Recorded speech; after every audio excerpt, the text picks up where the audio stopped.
Going to be the beginner's guide to the lightweight for distance. If you haven't already, maybe go check out the heavyweight for distance video as it's still laying out there, as well as some of the other stone videos that we're at right now. So what we're trying to do is build a very, very basic video series for the Highland Games thrower. Somebody who's maybe had no practice or no help, not been in any clinics, but want to get into some throws. So if you go watch the heavyweight for distance video, we talk about bowling the weight, standing at the front and just bowling the weight out there as far as you can. It's not going to go very far. We also talk about the front-facing one turn, where you start about halfway in the trig, cast the weight around you, turn, and throw with it.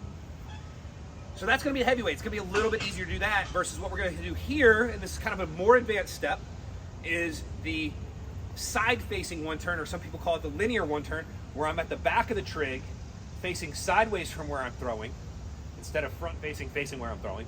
And now I'm going to throw and go all the way to the front from the back, all the way to the front, and then throw.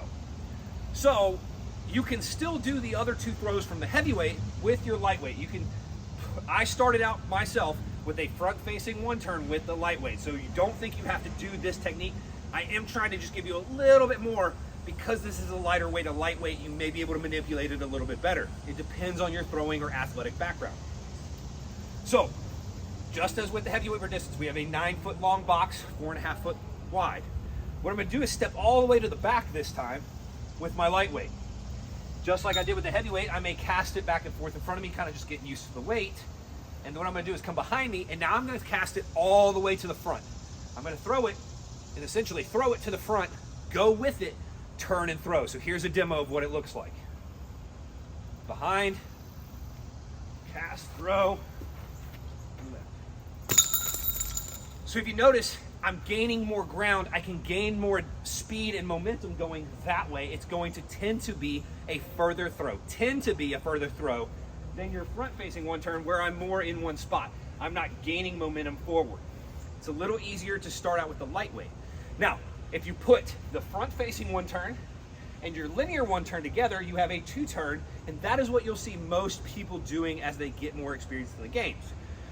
However, our current world champion did one turns in both his throws to win worlds this year. He hit one turns. So he technically did the linear one turn. So don't think that it's a bad throw. Instead of, if you're not doing a two turn, the linear one turn is not a bad throw. And we're not going to get into the two turn, but just a quick show you. You start with your front facing one turn, and now I'm in the position for a linear one turn. So just like with the heavyweight, I can't step on or in front of the trig. I can land with one foot out, but I can't be in front of the trig this way as well. A lot of people will start with a foot out to the side just to give them a little bit more room. And I failed to mention, the men throw a 28-pound weight for the lightweight for distance, and women throw a 14. I think that pretty much covers it for the weights for distance. If I missed anything, if you have any comments, questions, leave them below. I might be able to revisit and do a, hey, let's catch up on some of the comments type video. I hope you guys are enjoying this and learning something, and hopefully gaining some comfort with getting into your first Highland Games.